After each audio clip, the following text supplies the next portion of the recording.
pull this one in the garage, fix the oil pressure. I forget what else.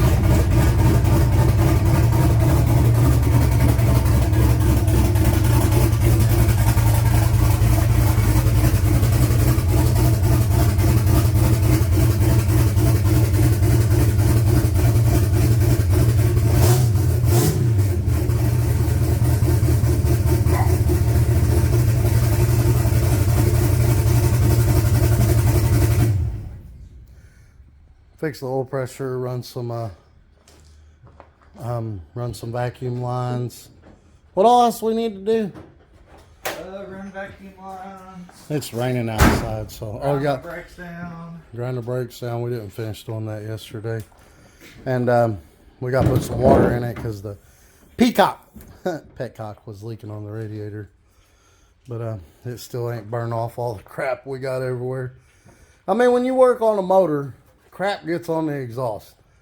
No matter how hard you try not to, it still gets on there somehow. And when you first start the car, it looks like the car is about to catch on fire because there's stuff burning off of it. That's normal. Don't freak out. It's still pretty good. See, it's still smoking a little. I think that's some of the stuff. Maybe they put some of that stuff on the turbo, keep it from rusting. What's it called? I don't know. Some kind of oil. But anyway, vacuum lines, fill the radiator back up. He's just putting water in. It's not going to get cold enough to freeze, as long as he don't forget, because the petcock was leaking over there. Vacuum lines. He's got a couple of wires he needs to heat shrink. He should have made that look better, but it is what it is. That's what I'm working on today. Make it look a little good. And then he's got to ground them rear calipers down to fit these 15s. So he's going to run a 275/60. I told him he'd run faster with that smaller tire, because he's only got like a 342 gear. So he wants to put those on there because bigger tires with the turbo 350 cruise better on the highway. But that's what we're doing today at Carport Garage Drag Racing. Driving around in Austin's 5.3. It's running good. The bad thing about it is I can't get the wideband to read on the computer. It's reading down there, and it's way too fat. I mean, way too fat. Like file your plugs out fat. But I mean, it's running good. It's running really good.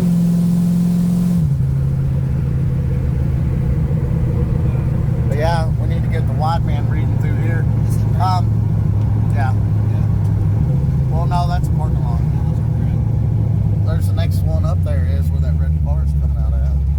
But what we got to do is, he's either going to put some heat cycles in it and then change the oil, because that's a good thing to do after doing new bearings.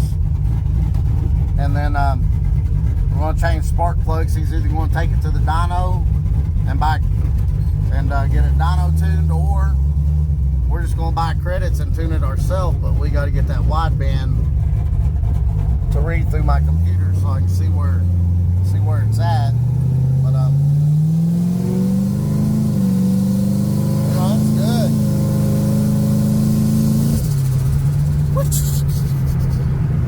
You hear that? That turbo, I like that. It goes. How's that go? That's a blow off. What? Yeah, blow off.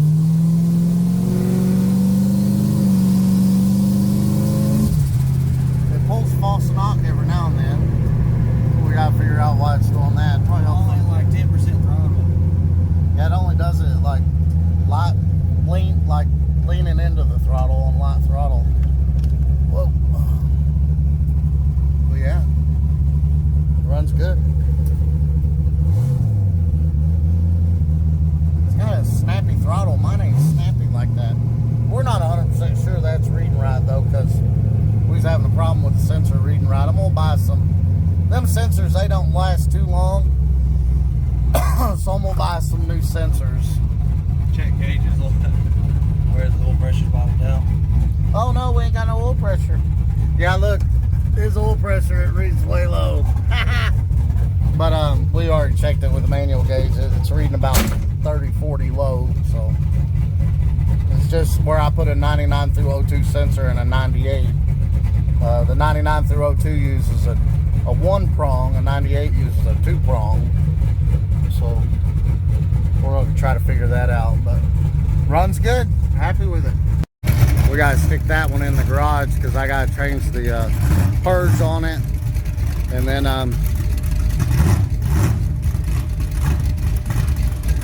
I wanted to tighten the rebound up a little bit on the front. That one sounds mean. Small block Chevy, just Gen 1, Gen 2, they just sound better in my opinion than an LS.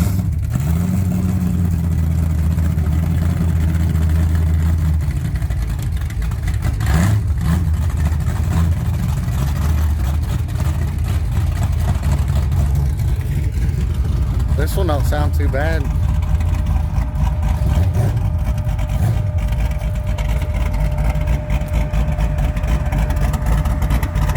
Some don't sound bad at all.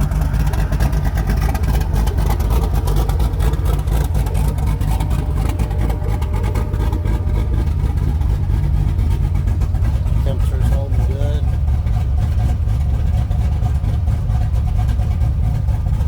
Oil pressure gauge just ain't reading right. The oil pressure was really that low, it already blowed up.